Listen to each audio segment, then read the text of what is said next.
पण तरुण ऐकायला तयार नाहीये. मोहनजी काल आले होते, तरुणांशी एक संवाद साधण्याचा त्यांनी एक केविलवाणा प्रयत्न जरूर केला, पण त्यातनं बाहेर पडलेल्या तरुणांची जी काही प्रतिक्रिया आहे ते कोणी ते ऐकायच्या मानसिकतेत नाही. त्यांचं म्हणणं की तुम्ही आता काय करताय आणि प्रवचनं काय देताय, तुम्ही हे सुधरत का नाहीये.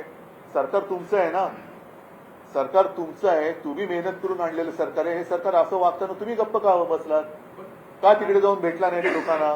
आणि तिकडे आता सुद्धा अमित शहाचा राजीनामा मागितला जातोय. जर आरएसएस सरकार चालवत असेल आणि आरएसएसचं भाजप ऐकत असेल तर मोहनजींनी मुलांशी संवाद साधण्याच्या आधी अमित शहाचा राजीनामा घेऊन मग साधायला पाहिजे.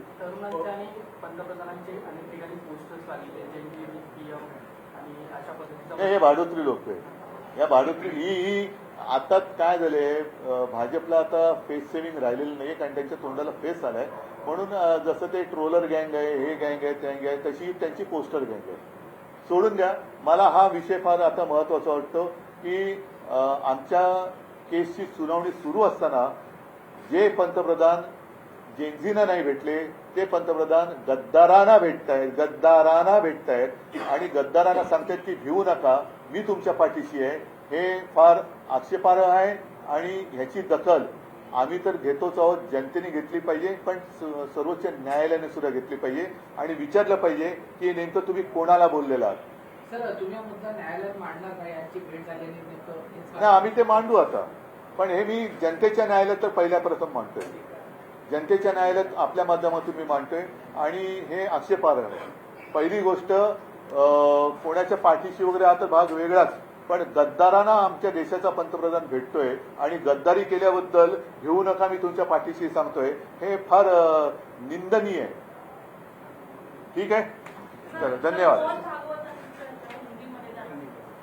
छोड़ दो ना, इतना इम्पोर्टेंट क्यों दे रहे उसको, जो आए और गए भी. नहीं नहीं नहीं, वो आए भी और गए भी, किसी ने गंभीरता से लिया भी नहीं.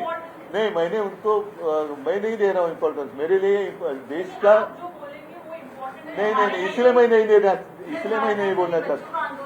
नहीं, कहाँ पे नहीं, उनके साथ भी वहाँ की सरकार ने डायलॉग करना चाहिए और बच्चे हैं उनके साथ बात होनी चाहिए, करनी चाहिए. वो क्या मांग रहे हैं, क्या करना चाहते हैं, क्या चाहते हैं, तो बातचीत तो होनी चाहिए. क्या आप लोग जाएंगे उनसे मुलाकात करने, जैसा दिल्ली गए? करेंगे, कोशिश करेंगे. अगर चाहे तो मैं जाऊंगा भी, ऐसी कोई बात नहीं है.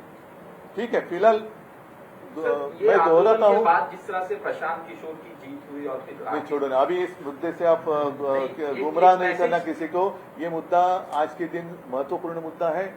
मैं दोहराता हूँ कि प्रधानमंत्री जी को जेनजी के साथ मुलाकात करने के लिए या डायलॉग करने के लिए समय नहीं, लेकिन गद्दारों के साथ वो डायलॉग कर रहे हैं. और इतना ही नहीं, उनको एक वो आश्वस्त कर रहे हैं कि आप डरिए मत, मैं आपके साथ हूं. तो ये बहुत ही गंदी बात वो कर रहे हैं.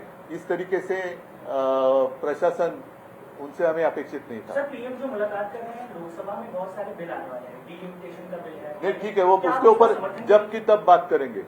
चलो, धन्यवाद सगळ्यांना. जय हिंद, जय महाराष्ट्र. थँक्यू.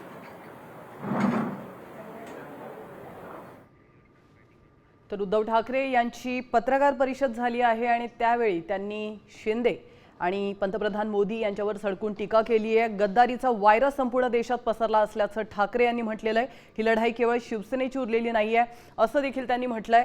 तुम्ही विद्यार्थ्यांच्या मागे उभं राहायला हवं होतं, मात्र तुम्ही गद्दारांच्या मागे उभं राहून असं म्हणता की मी तुमच्या पाठीशी आहे, हे अतिशय विदारक आहे असं देखील उद्धव ठाकरे यांनी पंतप्रधानांबद्दल बोलताना म्हटलंय.